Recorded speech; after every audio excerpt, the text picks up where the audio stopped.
Əksi zəlalət imamlarından danışır Allah Taala. Qəsəs surəsinin 41-ci ayəsində Allah buyurur ki: "Və cəənnahum əimmətən yəd'un ilən-nar." Biz onları cəhənnəmə çağıran rəhbərlər, imamlar etdik.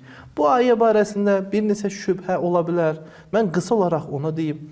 İlk olaraq Allah Taala buyurur ki, onlar insanları cəhənnəmə çağırırlar. Cəhənnəmə çağırırlar deyərkən, yəni cəhənnəm atəşinə səbəb olan işləri cəmiyyətdə rəvac verərlər.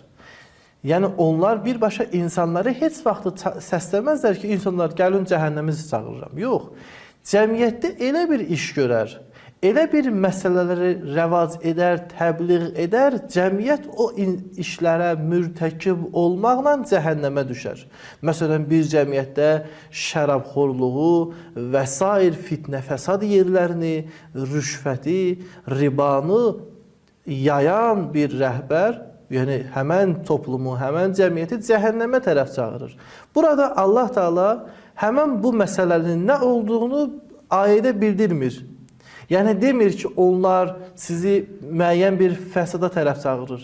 Yəni Allah ümumi olaraq deyir ki, onlar sizi cəhənnəmə çağırır. Yəni onların sizin üçün göstərdikləri işlər siz mürtəkib olacaqsınız və sonunuz əməlinizin nəticəsi olaraq cəhənnəmdir. İkinci məsələ budur ki, ayədə